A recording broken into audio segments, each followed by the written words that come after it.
குமாருடைய 106வது ஜெயந்தி மகோத்சவத்தை இன்றைக்கு மேட்டுப்பாளையத்தினுடைய யோகிராம் சரத்குமார் ட்ரஸ்ட் அன்பர்கள் சிறப்பாக இன்றைக்கு ஏற்பாடு செய்திருக்கிறார். இது பகவான் தேர்ந்தெடுத்த நாள். நம்ம நானும் சொல்லி சரி தோசா எனக்கு தெரியாது, டேட் தான் தெரியும். நாளை பொள்ளாச்சி எனக்கு இந்த மாலை வைத்துக் கொள்ளலாமான்னு கேட்டது. அது சனி பிரதோஷமாக பிரதோஷ வேலைன்றதை பகவான் தீர்மானித்தார்.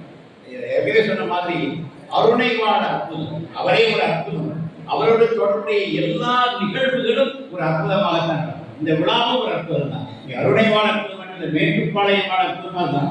மேட்டுப்பாளையத்தில் அற்புதம் ஒரு புனிதமான நாளை தெரிகிறார், அதில் ஒரு பிரதோஷ வேலையை தெரிகிறார். நம்மளாம் சங்கமித்து அதுதான் அவருடைய அருமை.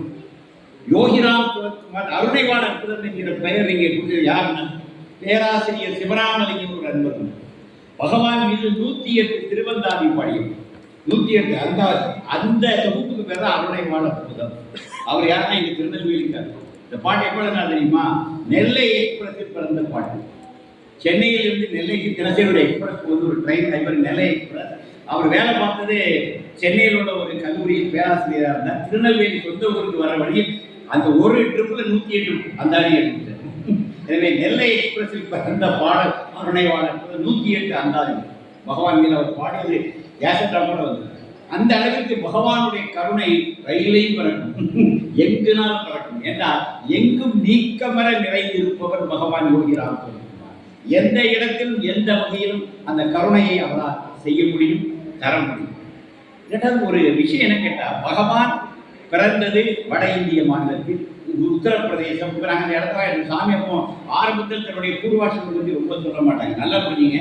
ஞானிகள் நதி மூலம் ரிஷி மூலம் பார்ப்பது இல்லை, அதான் நம்முடைய மரபு. நதி மூலம் யாருக்கு கங்கோத்திரின்னு சொல்லுவோம். ஆனால் அங்கே போய் பார்த்தா அதுக்கு அங்கே வந்துட்டு இருக்கும். யமுனோத்திரின்னு சொல்லுவோம். அந்த யமுனோத்திரி பாயிண்ட்டுக்கு மேலே யமுனை வந்து எங்கே யமுனை உற்பத்தி ஆகுன்னு சொல்ல முடியுதுன்னா தாமிரபரணியை தேடி பொதிகை மலைக்கு 5 முறை போயிருக்கிறாரு. பூங்குளம் ஒரு இடம் சொல்லுவாங்க. எக்ஸாக்டா தாமிரபரணி எங்க பிறகுன்னு சொல்ல முடியாது. கர்நாடகாவில் தலைக்காவின்னு சொல்லுவாங்க, சின்ன கேரளமா இருக்கும், அதுல இருந்தா வருதுன்னு சொல்றாங்க. அந்த ரிஷி மூலம் நதி மூலம் பார்க்கிற மரபே நம்மள்ட்ட கிடையாது. ஆனா சாமி 2 வரைக்கும் சொல்றாங்க, இந்த பிச்சைக்காரனுக்கு காசிக்கு அருகே கங்கை கரையில் ஒரு கிராமம். அவ்வளவுதான். இந்த பிச்சைக்காரன் காசிக்கு அருகே கங்கை கரையில் ஒரு கிராமத்தில் பிறந்தார். அவ்வளவுதான். அதுக்கு மேல அப்புறம் தான் நாங்கள் நடந்தாரோ அதெல்லாம் பின்னாடி தான் கண்டுபிடிச்சோம். பகவான் இருக்கிறது வரை அதுக்கு மேல வருது எந்த வெளிச்சம் கொடுத்தாரு.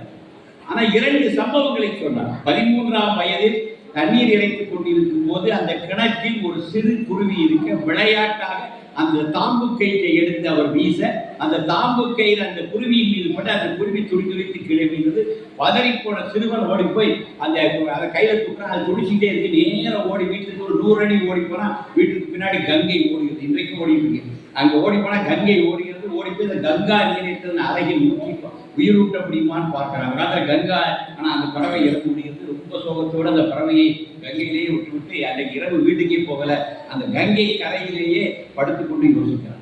அதான் அவருக்குள்ள 13 வயதில் ஏற்பட்ட ஒரு ஆத்ம விசாரம். 2 கேள்வி அவர்கள். அழகா அந்த பறவை வளர்ந்துன்னு இருக்கும். இப்ப அந்த பறவை ஒண்ணுலாம் போயிட்ட அது உள்ள இருந்தது என்னது, இப்ப என்ன மிஸ் ஆயிடுது? இந்த கொஸ்டின் அவருக்கு மிக அழகாக பறந்து வந்து அமர்ந்து தரையாட்டி இந்த அழகு இப்ப எங்க போயிட்டு, அப்ப இதற்குள் என்ன இருந்தது, இப்ப என்ன வெளியே போயிருக்கு, இந்த கேள்வி வருது. 2வது, ஒரு அழகான சிறு பறவை இறப்பதற்கு நான் காரணமாகிவிட்டேனே என்கின்ற அவருடைய ஒரு மன ஆழ்ந்த வருத்தம். 2 உணர்வும் அவருக்குள்ள ஒரு மிகப்பெரிய, இதுதான் சாமி சொன்ன பிச்சைக்காரனுக்குள்ள ஒரு பெரிய அதிர்வை அந்த சொல்லுவாங்க 12-13 டீனேஜ் ஆரம்பிக்கிறார். அந்த இடத்துல அவருக்குள் ஒரு ஆத்ம விசாரம் ஆரம்பிச்சு. அடுத்த 16 வயது நேரம், ஒரு 12 அது 16 வயது. 16 வயதுல திடீர்னு ஒரு உள்ளுணர்வு அவர் பாட்டு ஒரு ட்ரெயின்ல ஏறி உட்கார்ந்தாரு. யாரும் டிக்கெட் எடுத்து கொடுக்குறாரு. 300 மைல் டிராவல் பண்ணி காசியில போய் இறங்கிட்டார். காசி அவர் முன்னப்பின்ன பார்த்தே கிடையாது. 16 வயது அவர் பாட்டில் இறங்கி போறாரு. அப்படியே நடந்து போறாரு. நேர போய் காசி விஸ்வநாதர் ஆலயத்துக்கு உதவி அந்த கர்ப்ப கிரகத்துக்குள்ள போறாரு. ஒரு பெரிய ஒளி அவரை சூழ்ந்து கர்ப்பகிரகத்துக்குள்ள போய் நிற்கிறாரு. எல்லாமே மறந்து போயிருந்து ஒரு ஒளி அவரை சூழ்ந்து இருந்தது. ஒளிக்குள் நான் இருந்தேன். 7 நாட்கள் ஹரிச்சந்திரா காட், அந்த மணிக்கரியா காட் அங்கெல்லாம் அலைஞ்சு தெரிஞ்சிருக்காரு. திடீர்னு நடந்துக்காரு. 5 கிலோமீட்டர் நடந்து போயிருக்காரு. சாரநாத் போயிருக்கிறார். அசோகருடைய பூமி. அதாவது புத்தர் ஞானம் பெற்றதை முதலாக 5 சீடர்களுக்கு சொன்ன இடம் தான் சாரநாத்.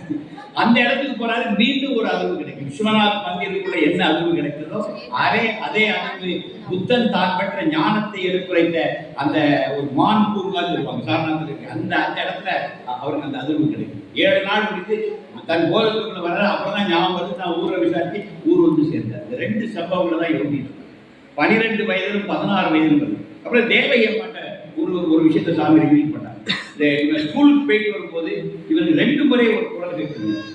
ராம் சுரத், இப்போது நீ வாழ்ந்து கொண்டிருக்கின்ற வாழ்க்கை உன் வாழ்க்கை அல்ல, உனக்கு இன்னொரு பெரிய வாழ்க்கை காத்திருக்கிறது, வா அப்படின்னு விவேகானந்தருடைய குரல் கேட்குது. சுவாமி விவேகானந்தருடைய குரலை பள்ளி நாட்களிலே இந்த பிச்சைக்காரன் 2 முறை கேட்டிருக்கிறார். 2 முறையும் ஒரே குரல்ல விவேகானந்தர் சொன்னார், நீ இப்போது வாழ்ந்து கொண்டிருக்கின்ற வாழ்க்கை உன் வாழ்க்கை அல்ல, உனக்கு ஒரு பெரிய வாழ்க்கை காத்திருக்கிறது, வா அப்படின்னு சொல்லி. கோடி சாமிகள் புரியுது ஞானிகள் வந்து எப்படியெல்லாம் ஒர்க் பண்றாங்கன்னு. சுவாமி விவேகானந்தருடைய குரலை தன் பள்ளி காலத்திலேயே கேட்டவர் பகவான் யோகிராம் சொன்னார். விவேகானந்தர் மறைஞ்சு பல வருடங்கள் ஆகிவிட்டது. ஆனா அவங்க மறையலை, நினைச்சிட்டு மறைஞ்சிட்டாங்கன்னு. அந்த குரலை தன் பள்ளி நாட்களிலே கேட்டதாக பதிவு செய்திருக்கிறார் அன்னை மாதேவி அவர்கள் சுவாமியுடைய சேர்ந்தது. அதுக்கப்புறம் தான் அவருக்கு ஒரு தேர்தல் வருது. அவருடைய கிராமத்திலேயே ஒரு பாபா இருக்கிறார், கப்பாடியா பாபான்னு, சட்டி சாமி, தமிழ்ல சட்டி சாமி. கையில ஒரு மண்கரையை வச்சிருப்பாரு. டெய்லி வீதியில் வருவார், ரொட்டி தீதியே ரொட்டி தாங்க மாட்டேன், யாராவது கொடுத்தா ரொட்டி வாங்கி சாப்பிடுவார். அவருடைய பெஸ்ட் ஃப்ரெண்டு நம்முடைய யோகி. சிறு வயதிலேயே அவர் போவார். சிறு வயதிலேயே யோகிக்கு என்ன ஒரு ஈர்ப்பு உண்டுன்னா, அவருடைய கிராமம் நர்மடா என்பது ஒரு கங்கா பரிக்கிரமா வருவாங்க அந்த காலத்துல. இப்போ உண்டு. அந்த காலத்துல எப்படின்னா, கங்கோத்திரியுடைய வடகரையில் ஆரம்பிச்சு அப்படியே நடந்து வருவாங்க. நடந்து கல்கத்தா வர போவாங்க. கல்கத்தால தான் கங்கை வந்து கடலில் கலக்குது. அந்த இடத்துல அப்படியே போட்ல கிராஸ் பண்ணி தென்கரைக்கு வந்து தென்கரை வழியாக அப்புறம் நடந்து கங்கோத்திரி முடிப்பாங்க. உங்களுக்கு கிரிவலம் தெரியும், 14 கிலோமீட்டர் அண்ணாமலையில் ஆரம்பத்தில் அண்ணாமலையில் முடிச்சிடலாம், சேஃப்டியா பஸ் ஏறி வந்துடலாம். ஆனா கங்கையே வர வந்தவங்க நம்ம மக்கள் 6 மாதம் ஆகும் அந்த காலத்துல. அது பேரு கங்கா பரிக்கிரமம். நம்ம திருவண்ணாமலை பரிக்கிரமாவே பெரிய சாதனையாக வச்சுட்டு வரோம். 4 மணி நேரத்துல ஓடி பஸ்ஸை ரிட்டர்ன் டிக்கெட் புக் பண்ணிட்டு வர்றதே பெருசா சொல்றோம். ரிட்டர்ன் டிக்கெட்டே கிடையாது, ரிட்டர்ன் ஆகவே தெரியாது. இந்த கங்கா பரிக்கிரமால பாதி பேர் காணாம போயிடும். எனக்கு வனங்கள் காடுகள் இதெல்லாம் தாண்டி வரணும். இமயமலையிலிருந்து வரணும், கங்கை கொட்டும் குளிர். அங்கேயிருந்து கல்கத்தா அப்புறங்களை வரணும், திருப்பி கல்கத்தால போட்டேறி மறுகரைக்கு போகணும், திருப்பி அங்கேயிருந்து நடந்து கங்கோத்திரியில் போய் முடிக்கணும். இது நடந்திருக்குது காலகாலமாக. நம்முடைய முன்னோர்கள் இந்த கங்கா பரிக்கிரமா போயிருக்காங்க. பரிக்கிரமா வர்ற வழியில் இருக்கிற ஊர் தான் சுவாமி பிறந்த ஊர் நர்மதா. அப்ப என்றைக்குமே ராத்திரி பார்த்தா கொஞ்சம் சாதுக்களுக்கு தங்கி இருப்பாங்க. இந்த பரிக்கிரமா வர்றவங்களும் போறவங்களும் தங்கி இருக்கிற ஒரு முக்கியமான ஊர். இவர் கிராமத்திலிருந்து அவங்க தங்கி இருந்து துணின்னு சொல்லுவாங்க, துணி வளர்ப்பாங்க. தீ வளர்த்து நம்ம பாபா துணின்னு சொல்லுவாங்கன்னா அந்த தீ வளர்த்து அவங்க சுற்றி நின்று ராம பஜனைகள் பாடி அப்புறம் அவங்க சாப்பிட்டு போயிட்டு. இதை வந்து ஒரு பின்றா பையன் தான் சின்ன பையனா இருந்தே ஓடி போய் யோகி இதெல்லாம் கேட்டுருக்காங்க. அந்த சாதுக்களுக்கு தான் வீட்டுல இருந்து ஆட்டா கோதுமை மாவு திருடி கொண்டு கொடுத்துருக்கிறார். ரொட்டியும் கரக்குள்ள ரொட்டியெல்லாம் அவங்களுக்கு கொடுத்துருக்கிறார். அந்த சாதுக்களை ஃபீட் பண்ற ஒரு குணம் யோகிக்கு சிறு வயதிலேயே இருக்கு. சாது சங்கம்ங்கிறது ரொம்ப சாதுக்களுடைய சங்கம், சாதுக்களுடைய ஆசி என்பது யோகிக்கு சிறு வயதிலேயே கிடைச்சிருக்காங்க. எத்தனையோ ஞானிகளை பூரா கடந்து போயிருப்பாங்க. எத்தனையோ பேருக்கு இவர் வீட்டுல ரொட்டி கொண்டு கொடுத்துருக்கிறாரு, ஆட்டா மாவு கொண்டு கொடுத்துருக்காரு. அவங்கள ஊருக்குள்ள கொடுத்து தெரிஞ்ச வீட்டுலாம் ரொட்டி வாங்கி கொடுத்துருக்கிறாரு. இந்த ரெக்கமெண்டேஷன் எல்லாம் பார்த்துருக்காரு. அவரும் தன்னுடைய உணவை கூட பலமுறை தியாகம் பண்ணி இந்த பெரியவங்களுக்கு கொண்டு கொடுத்துருக்காரு. அப்ப அவங்க அந்த யாத்திரை போன பல அனுபவங்களை சொல்ல உட்கார்ந்து. இப்ப சிறு வயதிலேயே யோகி ஒரு ஆன்மீக வாழ்க்கைக்கு தயார் செய்யப்பட்டிருக்கிறார் இதெல்லாம் கண்டு அப்புறம் பிடிச்சி வச்சு நம்ம கல்யாணம் பண்ணிடுவோம் விடுவோமா. இவர் இன்டர்மீடியட் படிக்கிறாரு அலகாபாத் யூனிவர்சிட்டியில. அந்த காலத்துல பிஇ, அப்போ ஒரு டிஸ்ட்ரிக்ட்லேயே 4 பிஏ தான் இருப்பாங்க. இதில் இவர் ஒரு கோல்டு மெடலிஸ்ட். இன்னும் சொல்லணும்னா பகவான் கங்கையில இங்கே ஸ்டாடி அங்கே போவார். அவருடைய பாடி ஸ்ட்ரக்சர் பார்த்தீங்கன்னா அப்படி இருக்கும். ஆகும் கங்கையை கிராஸ் பண்ணி நீந்தி போறது. கங்கையில் நீந்தி போனதுங்கிறது எவ்வளவு பெரிய விஷயம். ஒரு கரையிலிருந்து மறுகரைக்கு போவார். அந்த அளவுக்கு உடல் உறுதி மிக்கவர் பகவான் யோகிராம் சொல்லுவார். சுவாமி நல்ல ஹைட் அண்ட் வெயிட்டாக இருக்கும். கடைசி வரை அப்படியே அந்த பலம் நம்ம பிரமாம சாமி நடந்தா நீங்க கூட ஓடத்தான் செய்யும், நடக்கதான் செய்வார். நம்ம ஓடினாதான் மேட்ச் பண்ண முடியும். அந்த ஒரு ஸ்பிரிட் பகவான் எப்பவுமே உண்டு. அப்படி இருந்தவர் தான் இப்போ தனக்கு இமயமலை போறாரு. அப்போ 1946 அந்த கபாடியா பாபு சொல்றாரு. இவர் நிறைய புத்தகங்கள்லாம் படிக்கிறார். இன்னும் சொல்லப்போனா பகவான் பகவத்கீதை 18 அத்தியாயத்தில் பாராமரிசம் சொல்றாங்க. நாங்களே கேட்டுக்கிறோம் பாராமரிசம் சொல்றது. துளசி ராமாயணத்தை அந்த 10 நாள் நவராத்திரி விழாவின் போது துளசிதாசனுடைய அந்த ராம சரித மானஸ் அதை பாராயணம் பண்ண முடியும். அந்த அளவுக்கு இருந்தவர். அப்போதான் கபாடி நீ எவ்வளவு புத்தகம் படித்தாலும் முடியாது, நீ ஞானிகளை சென்றடையணும், உனக்கு ஒரு குரு கிடைக்கணும். ஆன்மீக வாழ்க்கையில் எது முக்கியம்னா குருதம், குரு கிடைக்கணும், நீ குருவை தேடும் சொல்லி குருவை நோக்கி இமயமலையில் இயல்பாக இமயமலை கிளம்புவாங்க. இல்லை உன்னுடைய குரு தெற்கே இருக்கிறார் சொல்லி கபாடியா பாபா தான் வழிகாட்டினார். இந்த மாதிரி வழிகாட்டுற குருவை காரண குரு, ஒரு குருவிடம் வழிகாட்டுவது காரண குரு, அவர் காரணமா இருக்கிறார். அந்த காரண குருவாக இருந்தவர் கபாடியா பாபா. தெற்கே அன்றைக்கு பிரகாசமாக தெரிந்தது அரவிந்த் கோரி. பாண்டிச்சேரியில் இருக்கிற அரவிந்தர் தான் அன்றைக்கு வட இந்தியாவுக்கு தெரிந்தவர். அப்போ நீ பாண்டிச்சேரி போனேன், அரவிந்தரை போய் பார்க்கிறேன் அப்படின்னு யோகி கிளம்புற 1946. அவர் அந்த கோடை விடுமுறைக்கு ஒரு ஆசிரியராக பணியேற்றாரு. கோடை விடுமுறையில் போக விடுறாரு. அப்போ இவர் சொல்றாரு, அதுக்கு பக்கத்துல இன்னொரு ஊர் இருக்குது, அந்த ஊர் ஒரு பெரிய மலை இருக்கும், அந்த மலையே சிவன். அங்க கோவணம் விட்டு ஒரு கோவணதாரியா ஒருத்தர் இருப்பாரு, அவரையும் பாரு. ரமண மகரிஷிங்கிற பேர் கூட இப்ப நார்த் இந்தியாவில் தெரியல. ஒரு மலை இருக்கும், அந்த மலையே சிவன். அதில் ஒருத்தர் ஒரு கௌபீனதாரியாக ஒருத்தர் உட்கார்ந்துருப்பார், மௌனமா இருப்பார், அவரையும் பார்த்துக்குவான்னு சொல்லி கபாடியா பாபா வழிகாட்டு. அப்படி கிளம்பி வராரு. 2 ஸ்டேஷன் கொண்டு பிக் பாக்கெட் 1946 இந்தியாவில் பிக் பாக்கெட் இருந்தது. சாமியோட பேகை கட் பண்ணிட்டான். சாமி டிக்கெட் வராது, இவர் பைப்பில் கை விடாது, வெறும் கை தான் வருது, கட் பண்ணிட்டாங்க. டிக்கெட்டு காசு பணம் எல்லாம் போயிடும். அப்போ அப்படின்னு முடிக்கிறாரு. அந்த இடத்துல இறக்கி விட்டுறாங்க. ஆந்திரா ட்ரெயின் ஆந்திரா போயிட்டு ஆந்திரா தான் டிக்கெட் பெருக்கும்போது திடீர்னு வராது விட்டு அதெல்லாம் பணம் போனதை கவனிக்கிறாரு. இன்னொருத்தர் என்ன செய்வோம், அடுத்த ட்ரெயினில் இறங்கி நம்ம யாரையும் காசு வாங்கிட்டு இவங்க ஊரை பார்க்க வந்துருக்கோம். ஆனால் இவர் அப்படி வரல. அங்கே இறங்குறாரு, அங்கே இருக்கிற கொண்டு சொல்றாரு. தன்னுடைய இவர் படித்தவர், ஆங்கிலம் நானே பேசுறாரு. உடனே அவங்க என்ன செய்ய பணம் கலெக்ட் பண்ணி பாண்டிச்சேரி இருக்கிறது ஸ்கூல், ஒரு ஸ்கூல்ல போய் படுத்திருப்பாரு. ஸ்கூல்ல உள்ள ஒரு ஹெச்எம் ஹெச்எம் நான் ஒரு ஹெட் மாஸ்டர் தான் இங்க வந்துச்சுன்னா அவங்க ஒரு பணம் கலெக்ட் பண்ணி இவர் கொடுக்குறாங்க. இவர் டிக்கெட் எடுத்துருவாங்க, பாண்டிச்சேரி வராது. பாண்டிச்சேரியில் உள்ள வரவங்களை இவரு அந்த ஒரு மாதிரி ஆயிரத்தி அந்த அலைஞ்சு சுழஞ்சி வந்ததுல இவருடைய ட்ரெஸ் எல்லாம் பார்த்தா வாட்ச்மேனுக்கும் சாமிக்கு எந்த உறவு பண்ணாலும் பெரிய உறவா இருக்கும். எந்த வாட்ச்மேன் அவரை எந்த ஆஸ்பத்திரியும் விட மாட்டாங்க. சாமிக்கு தொடர் அனுபவமாக பின்னாடி வர கிடைச்சிருக்கு. வழக்கம் போல அரவிந்த் ஆசிரமத்தில் வாட்ச்மேன் உள்ள விடல. இவரு ஒரு பராரி மாதிரி தெரிக்கிறாரு. ஒன்றும் அரவிந்த் ஆசிரமத்துமே பணம் ரொம்ப நீட்டா இருக்கும். இப்போ இவர் அதுக்கு கொஞ்சம் டேலி ஆகுது. அவன் வாட்ச்மேனே உள்ள விட மாட்டேங்கிறான். அப்போ அன்னை மதர் மேல அவங்க மேல இருந்து பார்த்துட்டு ஒரு கையை காட்டுங்க, அலோவ் பண்ணுங்க. அவங்களுக்கு தெரியுங்களா, இவர் உள்ள போனாரு. 3 தினங்கள். அடுத்த நிமிஷம் எங்க ஒரு பிரம்மச்சாரி மாதிரி இவருக்கு ஒரு அறை கொடுக்குறாரு, இவர் குடிக்க வைக்கிறாரு, ட்ரெஸ் எல்லாம் கொடுக்குறாரு. 3 தினங்கள் இந்த பிச்சைக்காரனை அந்த பிரம்மச்சாரி நன்றாக அப்படின்னா அந்த டிவைன். அப்ப இவர் ஆக்சுவலி அரவிந்தரை பார்க்க வருகிறார். ஆனா அரவிந்தர் யாருக்கும் காட்சி தர மாட்டார். அரவிந்தரை தெரிஞ்சவங்களுக்கு தெரியும். வருடத்தில் 3 தினங்கள் தான் நீங்கள் அரவிந்தரையே பார்க்க முடியும். ஒன்று அவருடைய பிறந்த நாள் ஆகஸ்ட் 15, இன்னொன்று அன்னை அங்கே வந்த நாள், அப்புறம் அங்கே இன்னொன்று சொல்ல ஒரு 3 days அரவிந்தாசிரமத்தில் இன்னைக்கு செலிப்ரேட் பண்றாங்க. அந்த 3 தினங்கள் மட்டும்தான் குருதேவர் அறை மாடியில் இருக்கும். அது கதவு திறக்கும், அவர் அமைதியா இருப்பார். நீங்க போய் அவர் முன்ன ஒரு 10 நிமிஷம் உட்கார்ந்து தியானம் பண்ணுறாங்க. நோ இன்டராக்ஷன், அங்கே ஒரு தரிசனம் உண்டு. வருடத்தில் 3 முறை தான் கதவு திறக்கும். இந்த 3 முறை தான் அவர் தரிசிச்சுட்டு வந்தார். இப்படி இருந்த ஒரு டிசிப்ளின் ஆகும். ஆனா யோகி போன நேரத்தில் அந்த நாட்கள் வராது, யோகியால் அவர் தரிசிக்க முடியல. 3 நாள் இருக்கிறாரு. ஆனா அப்ப அவருக்கு ஒரு பேர் அனுபவம் கிடைக்குது. அவர் உணர்ந்தாரு, ஒரு பேர் அமைப்பு. இன்றைக்கும் தயவுசெய்து பாண்டிச்சேரி போனா அரவிந்தாசிரமம் போங்க. அங்க அன்னை சமாதி, அரவிந்தர் சமாதி இருக்கிற கிட்ட போய் கொஞ்சம் உட்கார்ந்துட்டு நான் சொல்றது சரியா தப்பா நீங்களே செக் பண்ணுங்க. அங்கே போய் நீங்க உட்கார்ந்து கண்ண போயிருந்தீங்கன்னா ஒரு 5 நிமிடத்தில் நீங்க காணாம போயிருங்க. அங்க ஒரு பேர் அமைதி இன்றைக்கு அங்க இருக்கு. இன்றைக்கு அதை பார்ப்போம், இன்றைக்கு அங்க இருக்கு. அப்ப அந்த ஒரு பேர் அமைதிக்குள்ள அப்படியே அவர் ஆழ்ந்து போறாரு. அப்பதான் சொல்றாரு, அரவிந்தர் என்பது ஒரு மனிதர் அல்ல, இங்கே நிலவுகிற இந்த அமைதி இருக்கிறார். ஓம் சாந்தி சாந்தின்னு சொல்லி முடிஞ்ச மாதிரி அப்போ அவர் அமைதி கிடைக்கும். பார்த்தீங்கன்னா இந்த அமைதிதான் அரவிந்தர் என்பதை இந்த பிச்சைக்காரன் உணர்ந்தார். அரவிந்தர் என்பது ஒரு பெர்சனாலிட்டி இல்லை, ஞானிகளுக்கு ஒரு பெர்சனாலிட்டி இல்லை. தப்ப சிவன் கிருஷ்ணன் ராமன் அதெல்லாம் இல்லை, அது கிருஷ்ண தன்மை.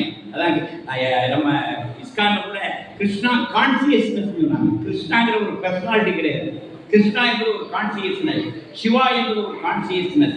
யோகி அல்ல, யோகி என்பது இந்த உடல் அல்ல, யோகி என்பது ஒரு பேர் அனுபவம், பேர் உணர்வு அப்படின்னு யோகிக்கிறார். யோகிங்கிறது ஒரு யூனிவர்சல் கான்சியஸ்னஸ், ஒரு பிரபஞ்சத்தன்மையில் யாரெல்லாம் இருக்கிறோமோ அதெல்லாம் யோகி. யோகி ஒரு பிரபஞ்சத்தன்மையில் இருந்தார், ஒரு இண்டிவிஜுவல் அவர் இல்லை. நமக்கு தான் இண்டிவிஜுவல் கான்சியஸ்னஸ்.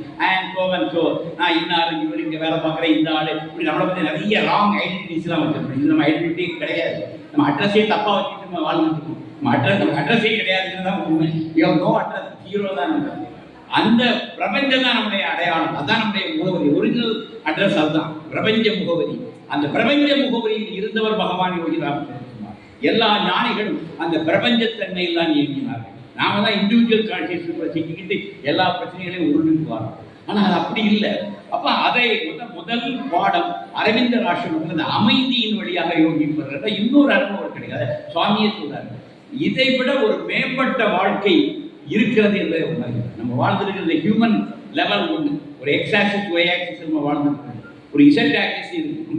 இது முதலாக யோகி புறப்பட்டது 1946 அரவிந்த் ஆசிரமத்தில். அந்த உணர்வுகளோடு இருக்கும்போது அந்த பிரம்மச்சாரிட்ட கேட்கிறாங்க, பக்கத்தில் ஏதோ ஒரு ஊர் இருக்காங்க, அங்கே ஒரு மலை இருக்குன்னா அந்த மலை அடிவாரத்தில் ஒரு கௌபீனதாரியாக, அவர் பேர் ரமண மகரிஷின்னு சொல்லி திருவண்ணாமலைக்கு ஒரு டிக்கெட் எடுத்து இவர் திருவண்ணாமலைக்கு அவர் அனுப்பியிருக்காரு. அதாவது இயற்கையில் லீட் பண்ணுங்க பாருங்க, கையில் காசுலாம் வேண்டாங்க, இந்த ஸ்பிரிட் மட்டும் உள்ள இருந்தால் போதும்.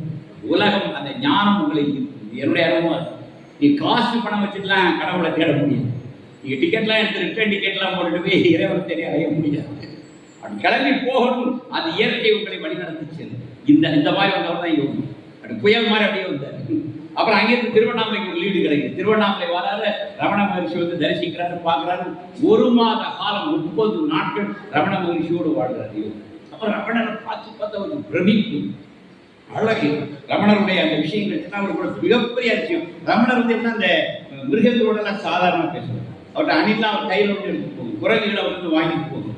அந்த விலங்குகள் எல்லாம் அவரோட ரொம்ப பிரியமா ஒரு ஆச்சரியமா இருக்கு. ஒரு மனிதனால் இப்படி இருக்க முடியுமா? எல்லாத்தையும் ஒரு அன்பா இருக்கிறார். அப்புறம் ரமணர் அதிகம் பேச மாட்டார், அந்த அமைதியில் எப்பவுமே இருப்பார். இதெல்லாம் லுக் இன்டு மை ஐஸ் யோகி சொல்றார். அதாவது மதுரவள்ளி ரமணரவர் மலர் முகத்தில் விழித்தவரே நடிகை ஒரு பாடல் வரி எழுதி. அதான் லுக் இன்டு மை ஐஸ், ஒரு ஷார்ப் லுக் தான். ஞானிகளுடைய ஒரு பார்வை போகுது. ரொம்ப உட்காந்து மணிக்கூட்டு மைக் போட்டுலாம் பேச வேண்டாம், ஜஸ்ட் ஒரு லுக், அவ்வளோதான். ஒரு பார்வை பினிஷ் பண்ணி வரும். அந்த தீட்சண்யம் அவங்களுக்கு தீட்சண்யம் மிக்க கண்ட உங்களை ஊடுருவி பார்க்கும், உங்களுடைய ஆழங்களுக்கு உங்களை அழைத்து செல்வது. அது ஞானிகளுக்கு மட்டும் அந்த பத நயன தீட்சை. யோகிக்கு கிடைச்சது நயன தீட்சை. அது 46 கிடைக்கி அப்படியே கிளம்புறது. அங்கே இருக்கிற கையில் ஒரு பிட் ஆஃப் பேப்பர் வருது. அதில் ஆனந்த் ஆசிரம், பப்பா ராம்தாஸ், கிருஷ்ணாபாய், சச்சிதானந்த சாமி ஒரு சின்ன பேப்பர் பிரிண்ட் கிடைக்கும். நாங்கள் விசாரிக்கிறாரு, இது ஒரு ஆசிரமம் கேரளாவுக்குள்ள. அந்த ஏதோ உணர்வு அப்படியே கிளம்பி கேரளா போயிடும். இந்த ஞானிகளை அந்த இயற்கை லீட் பண்ணி கொண்டு போகிற மெத்தடே வித்தியாசமாக இருக்கும். சினிமாவோட பயங்கரமாக இருக்கும். அப்படி அரவிந்தரை பார்க்க வந்தார், அங்கேருந்து திருவண்ணாமலை கலைத்து புறப்படுகிறார். திருவண்ணாமலை 1 மாதம் தங்கிட்டார். திடீர்னு கையில் ஒரு பேப்பர் வந்து ஒரு அட்ரஸை பார்க்குறாரு. அந்த கிளம்பி கேரளா போகிறார். போய் கேரளாவில் போய் ஆனந்த ஆசிரமம் போகிறார். அங்கே பப்பா ராமதாஸ் ஓம் ஸ்ரீராம் ஜெயராம் ஜெய் ஜெயராம் 30-40 ஆண்டுகளாக அங்கே வேறு ஒன்றுமே இருக்காது. ஓம் ஸ்ரீராம் ஜெயராம் ஜெய் ஜெயராம் இந்த மந்திரம் அங்கே அப்படியே இலையோடிட்டு அங்கே அமர்ந்தாரு. அதெல்லாம் பார்க்குறாரு.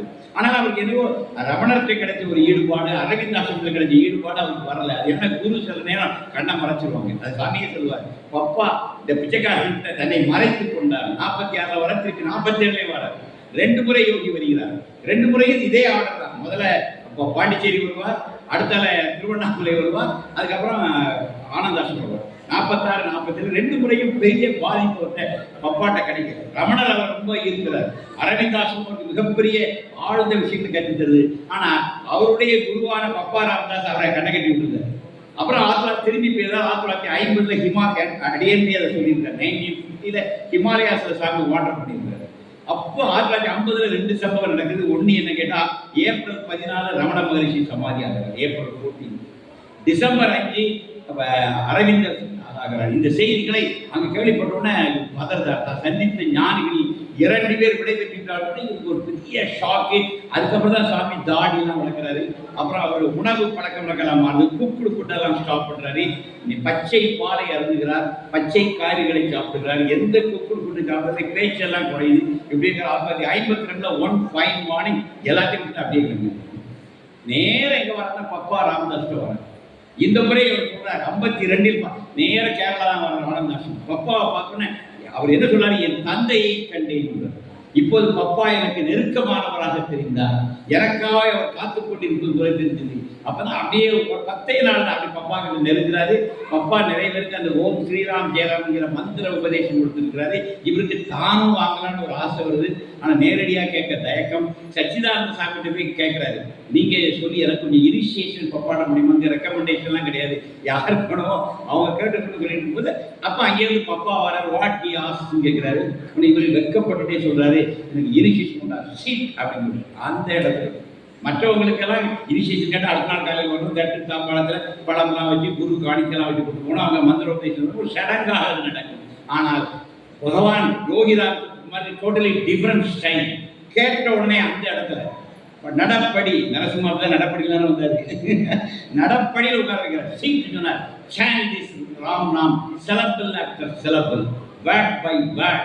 ஓம் ஸ்ரீராம் ஜெயராம் ஜெய் ஜெய்ராம், ஓம் ஸ்ரீராம் ஜெயராம் ஜெய் ஜெய்ராம், ஓம் ஸ்ரீராம் ஜெயராம் ஜெய் ஜெய்ராம். ராம பாடம் மாதிரி அவருக்கு வைத்தை. அவ்வளவுதான். chant this ராம் நாம் 24 hours அப்படின்னு ஒரு உத்தரவு கிடைக்குது. அவ்வளவுதான். அப்படியே கிளம்பி போறாரு. பக்கத்துல ஒரு குண்டு இருக்கு, அங்க போய் இருக்கிறாரு. பகவான் சொல்றாரு, 7 days and nights passed. The beggar killed, the father killed this beggar in 1952 himself. 1952 7 இரவுகள் 7 பகல் கடந்தது. இந்த பிச்சைக்காரனுக்கு ஒன்றுமே தெரியவில்லை. இவன் ஓம் ஸ்ரீராம் ஜெயராம் ஜெய் ஜெயராம் என்கிற நாமத்துக்குள்ளேயே மூழ்கிட்டான். Father killed this beggar. இந்த பிச்சைக்காரன் இறந்து விட்டான். அந்த சென்ற ராமசூரத்துக்கு இல்லை, இன்னொரு ராம ராம ராமன் நீங்க ராமன் ஆயிடலாம். அதாவது கிருஷ்ணா கிருஷ்ணா கிருஷ்ணா ஆயிடலாம். இதனுடைய வாழும் உதாரணம் பகவான் யோகி ராமன். 7 நாள் எங்க நம்ம குடுமி தேவர் காளகஸ்தி 7 நாளில் இறைவனை அடைந்தவன் நம்முடைய கண்ணப்பன், வேடன் கண்ணப்பன். அது கிடைக்கிறே அவருக்கு 7 நாள் தான். 7 நாளில் அன்பு செலுத்தி இறைவனை அடைந்தவன் என் மலத்தின் மார்கனாய் நிற்கின்ற சிவனுக்கு இணையாக நிற்கின்ற இடத்தை பெற்றவன் நம்முடைய கண்ணப்பனாயினான். நம்ம ஊர்லேயே கிடையாது. அதே மாதிரி 7 நாளில் ராம ராம ராம சொல்லி அந்த ராமச்சந்திர மூர்த்தியாகவே மாறியவர் பகவான் என்கிறார். அதுதான் நமக்கெல்லாம் ஒரு மெசேஜ். இந்த ஜெயஜீவனால் ஒரு இறை நாமத்துக்கு எவ்வளவு பெரிய பவர் இருக்கு. அந்த நாமத்தை சொன்னால் அந்த நாமியாகவே மாற்றுகிற பக்குவம் அது. யோகியவர் சொன்னார், குரு சொன்னார், அப்படியே உருள் வாங்கினார். 46 கிடைக்காதது, 47 கிடைக்காதது, 52 கிடைக்கிறது. அதுதான் வரவேற்பு அவர் சொன்ன விஷயம். 20 ஆண்டுகள் ஆகுது சொற்பொழிவார்கள். ஒரு ஞானம் பெறுவதற்கு அது என்ன தகுதிகள் வேணும்? அந்த காலம் இருக்கணும். அதான் தவம், காத்திருத்தல் தவம். தவம்ங்கிறது கண்முடியை மட்டுமல்ல, காத்திருத்தல் தவம். மிக ஆழ்ந்த நம்பிக்கையோடு பொறுமையாக உறுதியாக ஒரு நாள் முடியும். கண்டிப்பா அது ஞானம் பிறந்தே இருக்கு. இந்த சொல்ற இந்த பூமியில் பிறந்த யாரும் ஞானம் பெறாமல் இந்த பூமியை விட்டு விடைபெற முடியாது. உங்களுக்கு 10 ஜென்மம் ஆகலாம், எனக்கு 5 ஜென்மம் ஆகலாம், இவருக்கு 17 ஜென்மம் ஆகலாம். ஆனா எல்லோரும் ஞானம் பெற்று தான் இந்த பூமியை விட்டு விடைபெறும். இது உறுதி. இந்த பூமியில் மனிதனாக தோன்றிய எல்லோருக்கும் ஒன்று மட்டும் உறுதி, நீ ஞானம் பெறாமல் இந்த பூமியை விட்டு விடைபெற முடியாது. சில ஜென்மங்கள் ஆகலாம், சிலருக்கு சில வருடங்கள் ஆகலாம், சிலருக்கு இந்த ஜென்மத்திலே அது கிடைக்கலாம். பகவான் யோகிராம் பாருங்க 7 நாளில் அது கிடைத்தது. காரணம் சதாராமன். பின்னாடி கூட பார்ப்போம். யோகி அவரோட பேசிட்டு பார்த்தீங்கன்னா நமக்கெல்லாம் உடம்பில் ரத்தம் ஓடுகிறது, சுவாசம் ஓடுதாங்க. யோகிராம் ராம் ராம் ராம் ராம் அப்படிங்கிறது. அந்த பகவானுடைய வாயை பார்த்தீங்கன்னா அந்த ராம் ராம் ராம். இந்த விரலை பார்த்தீங்கன்னா பல வீடியோக்களை பார்க்கலாம். இதை நிறுத்தாலும் இந்த கையை செய்யும், இதை நிறுத்தாலும் இந்த கையை செய்யும். அதாவது ரவுண்டிங் ட்ராக் 24 hours அவர்கிட்ட ராம் ராம் ராம் தான் ஒரு. நமக்கெல்லாம் ரத்தம், நமக்கெல்லாம் ஹார்ட் பீட் கிடைக்கும். சாமி செக் பண்ணியிருந்தா ராம் ராம் ராம் ராம் ராம் ராம் ராம் ராம் ராம் ராம் தான். என்ன ராம மந்திரத்துக்கு அவ்வளோ பெரிய பவர் இருக்கு சார். ரா என்பது ஓம் நாராயணாங்கிறதோட ரா. இந்த ராவனுக்கு நாராயணாவே போயிடும். அந்த உயிர் அந்த ரால தான் இருக்கு. நம சிவாய அதோட மா, அதான் அதோட நசிவாய மேதான் அவருடைய உயிர். இந்த 2 எழுத்து சேர்த்து தான் ராமன். அதனால கம்பன் பாடினான், உண்மை சால் உலகிற்கெல்லாம் மூல மந்திரத்தை தம்மையே தமக்கு நல்கும் தனிப்பெரும் பதத்தை கண்களால் தெரிய கண்டான் வாலி வதைன்னு சொல்லுவான். வாலியினுடைய நெஞ்சில் ராமனுடைய பானம் பாய்ந்து விடுகிறது. ராம பானத்தை தடுத்து நிறுத்திய ஒரு உலகத்திலே கிடையாது. அந்த பானம் வாலி என்கிற மாவீரன் தான் அந்த பானத்தை தடுக்கிறான். உள்ள போயிட்டு உருகிறான். உருகி பார்க்குற அந்த காலத்துல அந்த பானங்களில் அவர்கள் பெயர் எழுதப்பட்டிருக்கு. யார் ராமன் எழுதியிருக்கும். ராமனாங்கிற கையோடு தான் அது தொலைச்சு போயிடும். அப்பதான் அந்த இடத்துல வாலியுடைய மரணம் நடக்கும். அதைத்தான் கம்பன் சொல்லுவான், உண்மை சால் உலகுக்கெல்லாம் மூல மந்திரத்தை. இந்த உலகுக்கும் மூலமா மந்திரமாய ராம என்கின்ற சொல்லை அவன் கண்களால் தெரிய கண்டான் அப்படின்னு அந்த இடத்துல சொல்லுவான். ஏன்னா இந்த உலகத்தை படைத்த மந்திரத்தில் ஒன்று ராம ராம ராம. நீங்க இன்னைக்கும் நீங்க காசியில பார்த்து அவங்க சொல்லுவாங்க, இறந்தவர்களை எல்லாம் பார்வதி மடியில படுத்து வச்சிருப்பாங்க அந்த அம்மா விசாலாட்சி. அல்லது நீங்க அவங்க காதில் சிவன் ஒரு மந்திரம் சொல்கிறார், அது ராம ராம ராம. காசியில் சிவன் தருகிற மந்திர உபதேசம் ராம ராம ராம ராம. அந்த மந்திரத்துக்கு அவ்வளவு பெரிய பவர் உண்டு. அதுதான் இதை கண்ணால பார்த்தது யாரு கேட்டா பகவான் ராமகிருஷ்ணன். பொய்யே சொல்ல தெரியாத ஒரு அளவு ராமகிருஷ்ணன் அப்படின்னு சொல்றாரு. ஒரு தாடி மீசி அவர் பார்த்த சிவன் வேற, நீங்க பார்த்துருக்கிற சிவன், நம்ம பார்த்துருக்கிற சிவன் வேற. தாடி மீசியோடு இந்த சிவனை பார்த்துருக்காரு பகவான் ராமகிருஷ்ணன். ஒரு கனிவே வடிவான ஒரு தாய் அங்கு இறக்கும் திறமையில் இருக்கிற எல்லா உயிர்களையும் தன் மடி மீது வைத்து அவள் தட்டி கொடுக்கிறாள். ஒரு தாடி மீசியோடு உள்ள ஒரு தந்தை கனிவோடு அதன் காதில் ராம ராம ராம பெறுகிறார். அந்த ஜீவன் அன்பாக புரிகிறது இந்த பூமியை விட்டு சொல்லி பகவான் ராமகிருஷ்ண பரமஹம்சர் காசியை பற்றி சொன்ன காட்சி. அந்த மாதிரி ஞானிகள் இருந்தால் அந்த காட்சி கிடைக்கும். அதனால்தான் காசியில் இறந்தால் முக்தி, காஞ்சியில் பிறந்தால் முக்தி. நம்ம அண்ணாமலையை நினைத்தாலே முக்தி. அந்த தளத்தில் யோகி வந்தார். ஏன் வந்தார்னா, அவர் இறந்தால் முக்தி பெறுகிற தளத்தில் இருந்து நினைத்தாலே முக்தி தெரிகிற உன்னத தளமான திருவண்ணாமலையில் இருந்திருக்கிறார். 52 பப்பா கேட்கிறார். அவருடைய அந்த உண்மத்த ஸ்டேஜில் அவர் தன்னை மறந்து ஆடி பாடி இருக்க ஆசிரமத்தால் அவரை தாங்க முடியல. நல்ல ஞானிகளை எந்த ஆசிரமத்தாலும் தாங்க முடியாது. ஏன்னா அது தெரிச்சு வெளியே விடுவான். அவர் ஒரு நிறுவனம் தாங்க முடியாது. நிறுவனங்களெல்லாம் மீறி நிற்பவன் தான் ஞானி. அப்ப அவர் தாங்க முடியாது. ஃபயரை எல்லாரும் தாங்க காட்டு தீமா இருக்கிறார் யோகி. யாரால அதை பிடிக்க முடியும்? அப்படி கிளம்ப ஆசிரமத்தை சொல்றாரு. சரின்னு சொல்லி கிளம்புறாரு. எங்கே போகிறான்னு கேட்டார். ஒண்ணு இல்ல, அருணாச்சலம் பதில். அது சாமியை பிளான் பண்ணல, டக்குனு வாய்ந்தார் அங்கேயே போய். எனவே குரு அனுப்பி வச்சதுனால அப்ப திருவண்ணாமலைக்கு ஒரு வருடங்கள் தான் அவர் தேர்ந்தெடுத்ததல்ல, அந்த இறை ஆற்றலால் தேர்ந்தெடுத்தது. ஆனந்தாசிரமத்தில் ஞானம் கிடைத்த அவரை திருவண்ணாமலை நோக்கி நகர்த்துகிறது அந்த பேராற்றல். அதான் திருவண்ணாமலை 7 ஆண்டுகள் கழித்து இந்தியா முழுக்க சுற்றி சாமி வந்து உட்கார்ந்தார். திருவண்ணாமலை உட்கார்ந்து 51 வருஷம் அங்கேருந்து அசையல. நீங்க சிவகாசிக்காரங்க அங்கே கூப்பிட்டாங்க, சாமி ஒரே ஒரு தடவை சிவகாசி வந்தீங்க, உங்க பாதம் நீங்க மண்ணில் படட்டும். சாமி ஒரே வாக்கு, you was this mountain. If this mountain moves, Bhagavad also come. திருவண்ணாமலையை கூப்பிடு, அண்ணாமலை நகண்டா இந்த பிச்சைக்காரன் கூட வரும். எப்படி காட்டுறாரு பார்த்தீங்களா? அவர் யாருன்னு காட்டுறாரா? அண்ணாமலை தான் அவர். அண்ணாமலை அகந்தால் வருவேன். காஞ்சி பெரியவரை கூப்பிட்டாரு. இப்ப கும்பகோணத்தில் இருக்கிற அங்கவே இருங்கன்னு பகவான் கூப்பிட்டாரு. இல்லை, இந்த பிச்சைக்காரன் வேலையே திருவண்ணாமலையில் தான். அவருடைய ஒர்க்கே திருவண்ணாமலை.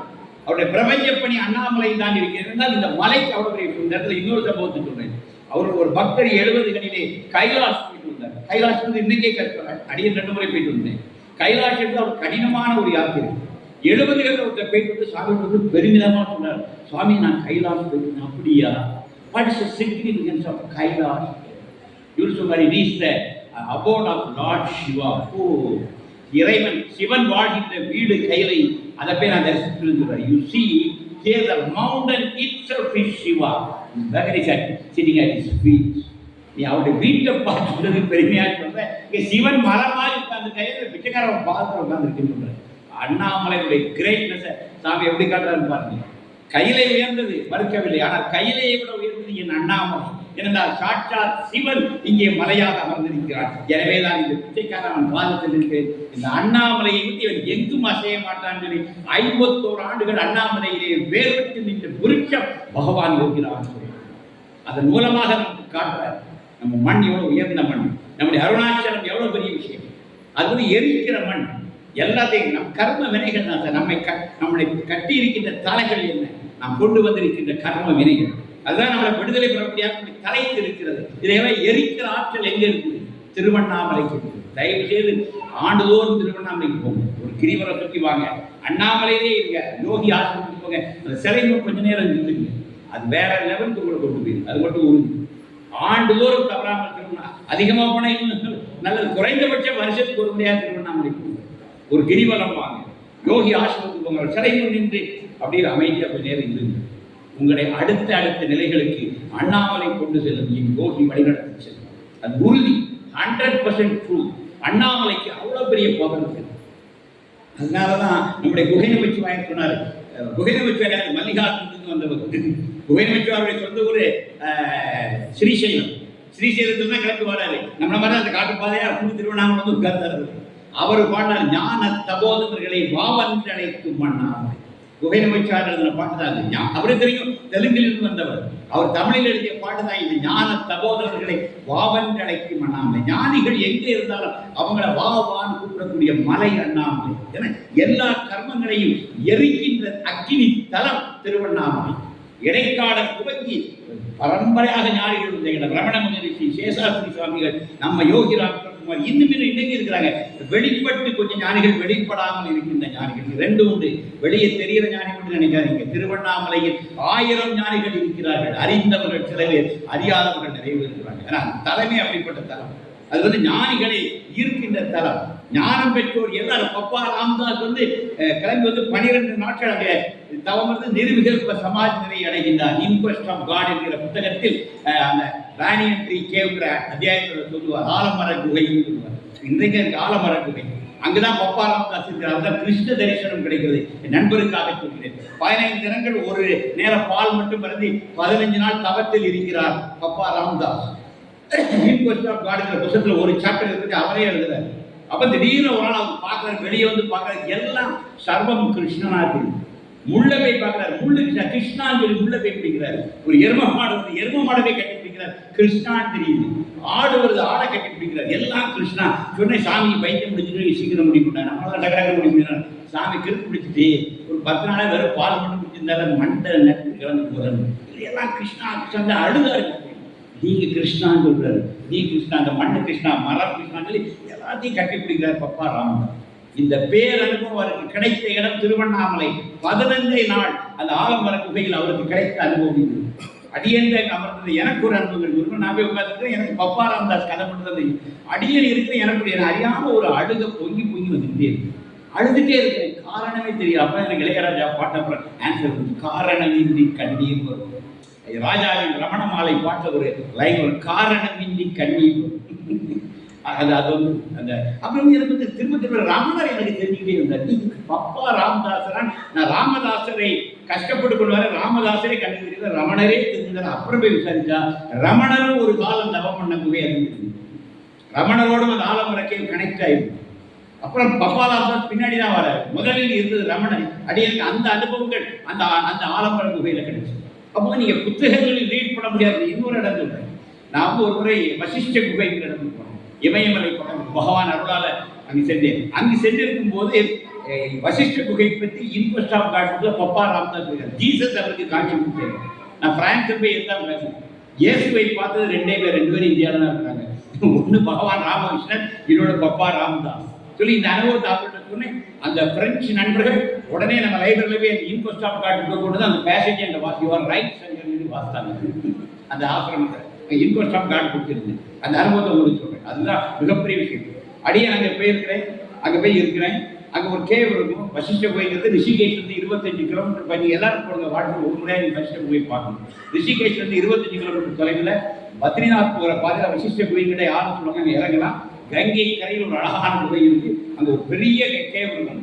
உள்ள நுழையும்போது சிறுசா இருக்கும். உள்ள போயிட்டு ஒரு யானையே இருக்கலாம், பெரியதா இருக்கும். வாய் வந்து பூரா வாய் மாதிரி இருக்கும். உள்ள போனால் யானை விட மும்மாறு இருக்கும். அதுக்குள்ள நீ அப்படியே போட அங்கே ஒரு சிவன் இருப்பாரு, இருளா இருக்கும். அப்படியே உள்ள உட்காந்தீங்கன்னா ஒன்றுமே தெரியாது. சப்த நாணயம் ஓடிங்க அப்படியே இருந்தபடியே கங்கை ஓடிட்டு இருப்பாங்க. கங்கையினுடைய அந்த அந்த ஆரவாரம் ஒரு பின்னணியா லேசை கட்டும். அந்த குகையில போய் இருந்தீங்கன்னா அப்படியே ஒரு சில்லா இருக்கும்.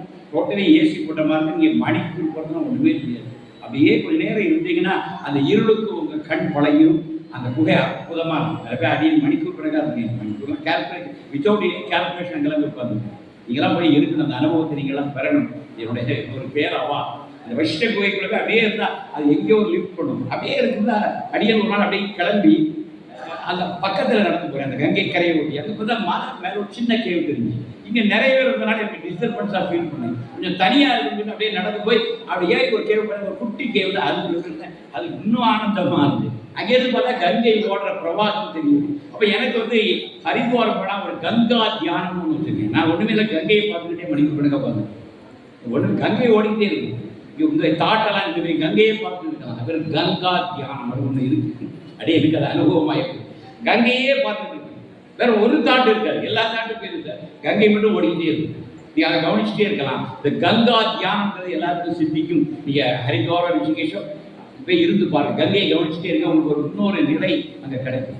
அடியேன் அது மாதிரி சின்ன தொகையில பார்த்து அந்த அழகான காற்று வர அந்த கங்கையுடைய பிரவாகத்தை அப்படியே பார்த்து ஆனந்தமா ஒரு 5 நிமிஷம் இருக்க விட மாட்டோம். உலகம் நம்ம அமைதியாக இருக்கக்கூடாது, சார்ந்து உள்ள ஊந்து வந்தார். நீ உலகமே வேண்டாம்னு சொல்லி சின்ன கோயில் ஒருத்தர் ஊந்து வந்தார். நீங்க மெட்ராஸ்ல இருந்தா வரீங்க, ஒரு சின்ன விஷயம். ஏன்னா 10 நாள் கழிச்சு தமிழ்ல பதங்க 10 நாளா ரொட்டி தின்னு நாசி செத்து போய் இட்லி தோசை கிடைக்காதான்னு எங்கிட்டு ஒரு இடத்துல ஒரு தமிழ் குரலை கேட்டோட இப்படி சார் நான் சென்னையிலிருந்து வரேன், நான் திருநெல்வேலியிலேருந்து வரேன், 2 நிமிஷம் பேசுகிறேன். அதனால அவருக்கு நேரில் தான் நான் அமைதியாக இருந்தேன். சார் இந்த புகை பற்றி ஒன்றும் தெரியுமா? தெரியல, 10 நிமிஷம் தான் கட்ட முடியல, புகை கொஞ்சம் அமைதியாக இருக்கலாம்னு வந்தேன் சார். அவரை ஏக்கத்தோடு பார்த்து அமைதியாக இருக்கலாம்னு வந்து நீர் வந்துட்டே இறங்குற மறைமுகமாக சொன்னாவே சார் இதுதான் சார் பப்பா ராமதாஸுக்கு ஜீசஸ் காட்சி கொடுத்த கேள்வி. தூக்கி வாரி போட்டு நான் என்ன நினைச்சிருக்கேன், அந்த மெயின் கேவ் தான் நினைச்சிருக்கேன். இது லக்ஷ்மண் கேவ் சொல்லுவாங்க, அது மெயின் கேவ், அது ராம் கேவ், லக்ஷ்மண் கேவ் சொல்லுவோம். இந்த இடத்துல தான் பப்பா ராமதாசருக்கு உடனே எனக்கு ஒரு ஜோனா அப்படி விரிக்கிறேன் சார். அதுக்கு இன்ட்ரெஸ்ட் ஆஃப் பார்ட் கிடைக்குது, அப்படியே அதை விரிக்கிறோம். 2 பேரும் அங்கே வந்து வாசம். அந்த இடத்துல தான் பப்பா ராமதாஸுக்கு ஜீசஸ் காட்சி கொடுக்குறாரு. ஹீப்ரூ மொழியில பேசுறாரு. இயேசுடைய மொழி இங்கிலீஷ்னா இல்லை, ஹீப்ரூ மொழி. அந்த பாஷை பப்பாவுக்கு புரியல சொல்றாரு. அந்த டாக்கிங் ஹீப்ரூ பப்பாவால கிடைக்கும் கொஞ்சம் அப்படியே ஒரு ஒளியா அப்படி மறைஞ்சிருந்தார். ஏதோ என்கிட்ட சொல்றாரு, சொல்ல வாராருன்னு மட்டும் எனக்கு தெரிஞ்சது, அப்படி மறைஞ்சின்னு சொல்றாரு. இது ஒரு நிகழ்ச்சி. இப்படியே பகவான் ராமகிருஷ்ணன் வருவார்.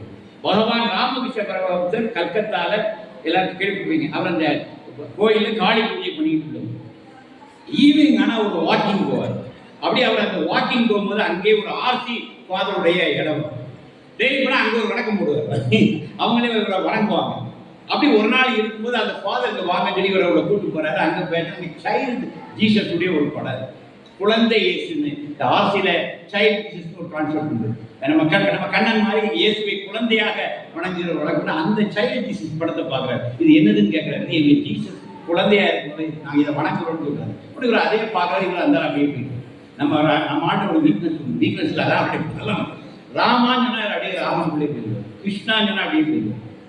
அவ்வளவுதான். கிருஷ்ணாங்கிற ஒரு வார்த்தையை போது பகவான் ராமச்சந்திர எக்ஸசிபிள் போயிடுவார், கிருஷ்ணனுக்குள்ளே போயிடுவார். ராமாக்கு அப்படி சைல்டு முடியாகிறார். வந்து இருந்தாலும் ஒரு வாரம் அவர் ஒன்றுமே அவர் ஜீசஸுக்குள்ளே போயிட்டார். போயிட்டு ஒரு வாரம் கழிச்சு வாராது. ஃபாதர் வந்து ஜீசஸ் இப்படி இல்லைன்னு சொல்றாரு.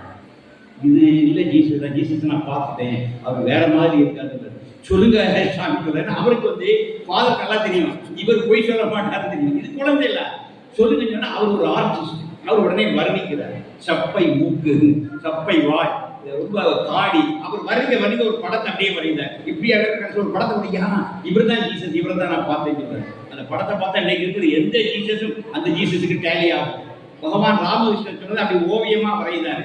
அதை பார்த்து அடுத்த நாள் அவர் கிளம்புனாரு. நேர எகிப்து வேட்டிக்கன் போயிட்டாரு. வேட்டிக்கன்ல ஒரு லைப்ரரி இருக்கு. அங்க எல்லா விதமான ஜீசஸ், உலகத்தில் அத்தனை ஜீசஸ் படம் அங்க வச்சிருக்கிறாங்க. அங்க கொண்டு போய் இந்த படத்தை காட்டுறாரு. இப்படி ஒரு படமே இல்லைன்னு சொல்லிட்டாங்க. பெரிய ஏமாற்றமாயிட்டு. இல்ல தமிழ் இந்தியாவில் ஒரு செயின்ட் சொன்னாரு, அது பொய்யா உண்மையா தான் இருக்கும் அப்படின்னு அங்க ஒரு ஃபாதர் சொல்றாரு. இங்கிருந்து ஒரு 300 மைல் தள்ளி போங்க, அங்க ஒரு கிராமம் இருக்கு. அவர்கள் நம்ம கிறிஸ்தவ மதத்துக்குள் இல்லாதவர்கள், அவங்க ஒரு தெய்வத்தை வச்சு வணங்குறாங்க. அது எனக்கு இது மாதிரி நான் ஒரு முறை போயிருக்கிறேன், இது மாதிரி எனக்கு போய் பாருங்க. ஒரு 300 மைல் டிராவல் பண்ணி போறாரு. அந்த கிராமத்துக்கு போறாரு. அங்க ஒரு சர்ச் இருக்கு, அங்க இந்த படம் இருக்கு. அவங்க தான் ஒரிஜினல் கிறிஸ்டியன்ஸ். அந்த ஒரு கிராமத்துல இருக்காங்க, இந்த படத்தை வச்சு வணங்கிட்டு இருக்காங்க. அவர் அதுல ஒரு பிரதி அவங்கள்ட்ட வாங்கிட்டு நேர வாரார். கல்கத்தாக்கு வந்து ராமகிருஷ்ணன் பார்த்து, ஐயா நீங்க பார்த்ததான் உண்மை, நாங்க கும்பிட்டு இருக்கிறது உண்மை இல்லைன்னு சொல்லிட்டு அது அன்றைக்கு உள்ள கல்கத்தா பத்திரிகையில் அவர் கட்டுரை எழுதுறாரு. அதுதான் நான் படித்தேன். அந்த ஃபாதர் எழுதுற கட்டுரை இன்றைக்கும் ஆங்கிலத்தில் இருக்குது, கல்கத்தா மேகசின் இருக்கு. அதை வந்து ராமகிருஷ்ணன் எடுத்து வெளியிட்டு இதை நான் சொன்ன உடனே அவங்களுக்குலாம் பயங்கர சந்தோஷம். நான் நம்முடைய பிரான்ஸில் இருக்கிற நம்முடைய யோகி ஆட்கள் ரொம்ப சொன்னாங்க. 2 பேர் ஜீசஸை பார்த்துருக்காங்க. ஒன்று எங்கள் ராமகிருஷ்ண பரமஹம்சர், இன்னொன்று பப்பா ராமதாஸ். இந்த 2 பேரும் தமிழ்நாட்டில் இப்போ இங்கே ஒருத்தர் கல்கத்தாவில் பார்த்துருக்காரு, ஒருத்தர் வசிஷ்ட கோயிலில் பார்த்துருக்கிறாரு. ஜீசஸ் எங்கள் ஊரில் வந்து காட்சி கொடுத்துட்டு போயிருக்கிறாரு. எதுக்கு சொல்லுங்கன்னா, நீங்கள் அவ்வளோ சின்சியர் கோராக இருந்தாங்க. இங்கே கிடைக்குது தரிசனம், இங்கே கிடைக்குது. இதுதான் சார் அற்புதம். இதுதான் விஷயம். பப்பா ராமதாஸை கிடைச்ச அனுபவம், பகவான் ராமேஸ்வரி கிடைச்ச அனுபவம். இவர்களெல்லாம் குழந்தைகள். நம்ம சுவாமி தெய்வ குழந்தை எல்லாம் காட்டுறாரு. பகவான் யோகிராஜ் சுவாமி டிராவல் பண்ணீங்கன்னா எல்லா அனுபவங்களும் உங்களுக்கு கிடைக்கும். இப்போ நாங்கள் ஏன் இப்படி பிடிச்சிக்கிட்டோம்னா, என்ன தெய்வத்தை சாமி பகல் 12 மணிக்கு பார்த்துக்கலான்னு இருக்குது. சாமி கிட்ட ரொம்ப கவனமாக இருக்கணும். கேட்டால் தந்துடுவார். தந்தா நம்மளால் வாங்க முடியாது. சிறுபிள்ளத்தனமாக ஒரு முறை கேட்டுட்டேன். எனக்கு பிரகலாதனுடைய பக்தி ஒன்றும் கேட்டேன். 2வது தான் பிரகலாதன் எங்கே, நம்ம எங்கே. நான் பார்த்துட்டு அழகுக்கு பிரகலாதன் பக்தி சொன்னா அதான் நீங்கள் பார்க்குற சுரத கவசம் வீடியோ. அப்போ சாமி தட்டாரி என்னை கூப்பிட்டுருக்காரு. நான் என்ன மனிதன் உள்ளுக்குள்ள அழுதுட்டுருக்கிறேன். என்னுடைய பக்தி 10வது சாமி. நான் என்னோட உடைந்து அழுது கொண்டிருக்கிறேன். அப்போ பகவான் கூப்பிட்டார். என் காதல் உள்ள டிரைவர் ரவி வந்து என் தோழ பண்ணிட்டார். பகவான் கூப்பிட்டாரு. பொங்கல் பண்ணுறாரு. உடனே எழுச்சி போனோன்னே நான் இந்த பக்கம் தேவையமாக இருப்பாங்க, இந்த பக்கம் சாமி இருப்பாங்க. அதனால் Srishankar Bhagavan wants you to sing some song. Chellamma வரல, என்னால் முடியாது. செல்லம்மா வரல, எனக்கு பாடுற மூடு இல்லை, வரலங்க வா அப்படின்னு சாமி கேட்குறாரு. முதல்ல அம்மா பயந்து, Chellamma has not come, he is reluctant to sing song. I ask you come here அப்படின்னு ஒரு வாட்டி சிங்க பொறுப்பிக்கு நான் தேவையமாக பின்னாடி ஓடியலான்னு இருந்தேன். இந்த பங்காயை கேட்டார். You sing some song, it doesn't matter, let him sing some song. அதெல்லாம் பிரச்சனை. செல்லம்மாலாம் யாரை வரா, you let him sing some song. என்ன நம்மளை அடிச்சு உதைக்க முடிவு பண்ணிட்டாரு. அப்போ நம்மளை விட்டுப்பாரா? நிறுத்தணும்னா நான் பார்த்தேன். தப்பு பையன் அந்த சுரத கவசம் கிடைச்சது. அவங்களோட புக்கு ராபியாசம் புக்கு. அதை எடுத்து ஏதோ ஏனோதாமல் என் ஸ்டைலில் பாடினேன். ஒரிஜினல் வாய்ஸ் கட்டுவீங்க வந்துடுவீங்க. அதுவும் வீடியோவில் இருக்கு. அடியே பாடுறேன். தாளம்லாம் போட்டு பார்க்குறேன். ஒரு தாளத்துக்கு நிற்கல. நம்ம தாளம் தனி தாளம் தான். அது ஓடுது. அதுதால சாப்பிட கையை கொடுத்து பார்க்கணும். அதை நீங்கள் பார்த்து வீடியோவில் நீங்கள் பார்த்த காட்சி வந்து அடியனுக்கு காட்டிய காட்சியோட அடுத்த செகண்ட் அப்படி பகவானை பார்க்குறேன். 2 கண் திறக்குது சார். என்ன கேட்ட பிரகலாதம் தானே வருகிறேன் பாரு, நரசிங்கம் 2 கண் அப்படி நெருப்ப உழுது சார். சப்த நாடி ஓடிக்கிட்டு அந்த 2 கண் பகவானுடைய கண் திறக்குது. 2ம் நரசிங்கத்தினுடைய விழிகள். என்னால் பார்க்க முடியல. முகம் குப்புனை வேறு பயந்து போய் இந்த கண்ணை அப்படியே கீழே இறக்குறேன். அவருடைய லிப்ஸை பார்க்குறேன். வாத்சல்யம், என் கிருஷ்ணா, என் கண்ணன் அப்படியே சொல்லிடுறேன். அந்த லிப்ஸை பார்க்கணும். எனக்கு அதாவது திகைப்பு, பயம் அப்படியே கீழே இறங்க. எனக்கு ஆனந்தம், பரவசம். என் கிருஷ்ணா. அந்த லிப்ஸில் வந்து கிருஷ்ணா.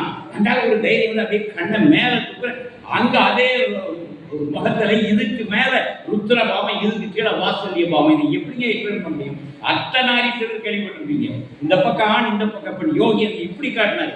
இதுக்கு மேலே உக்கிர பாவம், இதுக்கு கீழே வாத்சல்ய பாவம். கிருஷ்ணா வேணுமா நரசிங்க வேணும். 2ஐயும் ஒரே நேரத்தில் முகத்தில் கட்டது. இதுக்கு மேலே நரசிங்க பாவம், இதுக்கு கீழே கிருஷ்ண பாவம். எனக்கு நான் அந்த 2க்கு இடையில அப்படியே அலையை பார்த்துட்டு இருந்தேன். என்னால் முடியலை, தாங்க முடியல. கும்பிட்டு காமி மன்னிச்சிருந்தேன். உங்கள்கிட்ட எதுவும் கேட்க மாட்டேன். அப்புறம் பொத்துன மாட்டேன். அப்புறம் திருப்பி அதெல்லாம் முடிஞ்சு 8:45 இரவு ஒரு பஸ்ஸில் ஏறி திருக்கோவில் தபோவனத்தை கடந்துருக்கேன். திருப்பி நான் டிராவல் பண்ணிட்டு இருக்கிற பஸ்ஸுக்குள்ள கும்பலை வந்து நரசிங்க பொழுது என்னை ஒரு தூக்கு. நான் செல்லாமா அதுதான் கத்துறேன். தூக்குகளை கொண்டு போயிட்டு கேவலமாக போச்சு. நீ என்ன சொன்ன? நான் பிரகலாதனாகும் வாழ்வே மாயம் அப்படின்னு சொன்னேன். தூக்கி காட்டிட்டு தூக்கிட்டு இங்கே என்ன வருது? செல்லம்மா அஜிதா. அதுதான் என் மகா பேர். போடா பொசுக்கி உனக்கு உள்ள கிடக்க மகனும் ஒரு கொண்டாடி பேர் மனக்கால்.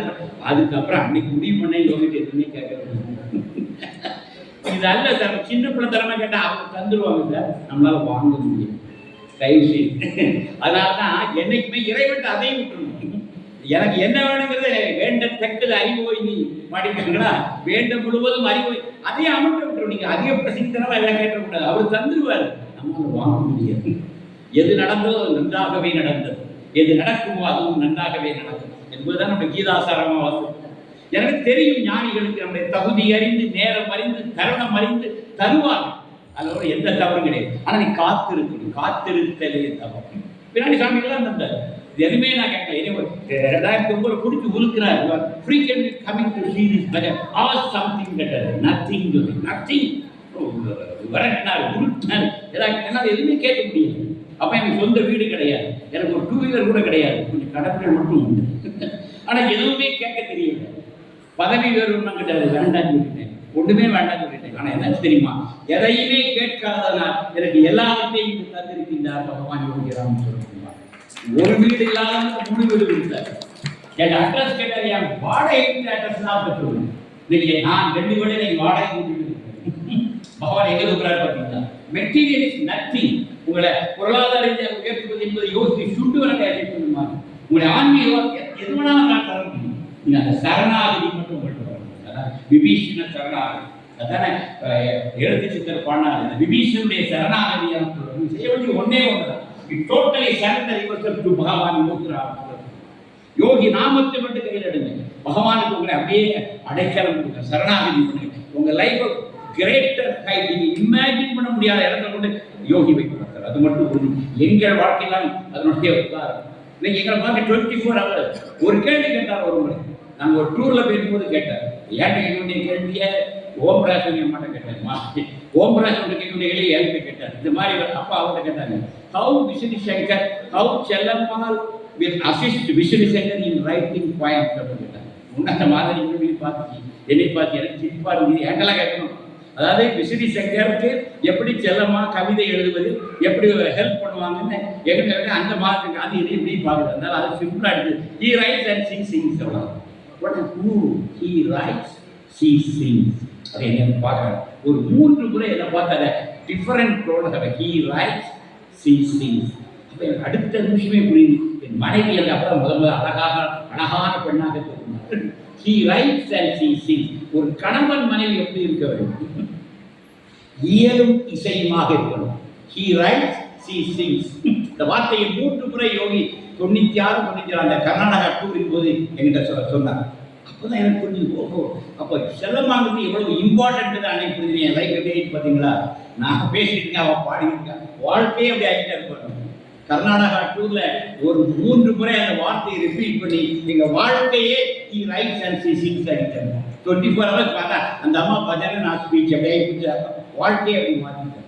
இவளால கும்மி பாடம் பாடவே முடியாது. 7 முறை இவளை பாட வைத்து இவளுடைய மூச்சு திறனை நீக்கினாங்க. ஒரு பாட்டு பாட முடியாது. இவளை உலகம் பூரா போய் பாட்டு பாட வைக்கிறாரு. அதுதான் பகவான் யோகிராம். எப்படி வேணாலும் தூக்குவார், யாரை வேணாலும் தூக்குவார், அவரால் முடியும். தேவை ஒரு சரணாகதி. இந்த நாமத்தில் எனக்கு உங்க ஊர் மேல ரொம்ப சந்தோஷம். 7 மணி அந்த மறக்கலாமா, நான் என்னைக்குமே மறக்க மாட்டேன். எனக்கு தினமும் யோகி நாமம் கூட ஜெபத்துக்கு நான் வந்துட்டு நீலா நாகராஜ் வந்திருக்கீங்களா? நீலா நாகராஜ் எல்லாம் நீங்களா என்னுடைய நான் உங்களுடைய பரம பக்தன். ஏன்னா நாமத்தால் என்னோட தொடர்புடையவர்கள். எனக்கு அருணியஸ்ரீ எல்லாமே தெரியும். மேட்டுப்பாளையம் என்னுடைய குழந்தைகள். தினமும் பகவானுக்கு நாமம் சொல்லி அனுப்புகிற குழந்தைகள் உங்களே ரொம்ப பிடிக்கும். என்ன மேட்டுப்பாளையம்னா சில உள்ளங்கள்லாம் அப்படியே கண்மணம் அப்படியே விரியும். இந்த மேட்டுப்பாளையத்தில் எனக்கு ஒரு தனியாத அன்பு, ஒரு தாகம் இருக்கிறது. என்னுடைய உறவுகளாக நான் உங்களை பார்க்கிறேன். என் மகளுக்கு கூட உங்க ஊருக்காரங்க சொந்தக்காரங்க ஃப்ரெண்டாக இருக்கிறாங்க. ஜெர்மனியை கூட என் மகள் யார் கேட்டால் மேலுக்கு சொந்தக்காரங்க அங்கேயும் என் மகளுக்கு நண்பர்களாக இருக்கிறாங்க. இந்த பகுதியை சொன்னவங்க தான். அப்போ எப்படியோ ஒரு நமக்கு ஒரு பூர்வ ஜென்ம புண்ணியம் இது உன்னை கண்டது ஒரு பாண்ட மாதிரி ஒரு பூர்வ ஜென்ம உறவு நமக்கிடையே இருக்கிறது. அதனால நம்ம எல்லாம் யோகியினுடைய குடும்பமாக இருக்கிறோம். நம்ம எல்லாம் யோகியினுடைய குடும்பம். இன்னைக்கு இதெல்லாம் நடந்தது ஒரு பெரிய விஷயம். நீங்க வேறுபடைய மிகப்பெரிய நன்றி சொல்லணும். ஒரு மகாத்மாவை தொடர்ந்து மறக்காது வருடம் தோல்வி ஒரு சித்தனாவே அவர் மாடியில் வச்சுட்டு இருக்கணும், வீட்டில் வச்சுட்டு இருக்கணும், என்னெல்லாம் முடியுமோ அந்த வேலை பண்ணிட்டு இதெல்லாம் எவ்வளவு பெரிய கிரேஸ் தெரியுமா? இந்த மேட்டுப்பாளையத்துக்கே பகவானுடைய கிரேஸ் ஆகும். எல்லோருக்கும் நம்ம எவரால் பிளஸ்ட் இல்லை, எவரால் பிளஸ்ட் எல்லோருமே ஆசீர்வதிக்கப்பட்டவர்கள். உங்கள் எல்லோருக்குள்ளும் ஏழுடைய கருணை அந்த கோபிச்செட்டி பாளையத்தை இவரை எடுப்பார் கொண்டு வருவாரா? தனக்கு வேண்டிய குழந்தைகளை நாம் ஈர்ப்பார், இந்த விழாவில் அமர வைப்பார், அவர்கள் வீட்டை கருணையை யோகி புரிவார். எனவே நம்பிக்கையோடு தொடர்ந்து பயணிப்போம். பகவான் யோகிராம் சுரத்குமார் நீங்கள் கேட்டதை தருபவர் அல்ல, நீங்கள் கேளாததையும் தருபவர் என்று சொல்லி நிறைவேற்றி योगीराम सुरत कुमार, योगीराम सुरत कुमार, योगीराम सुरत कुमार। जय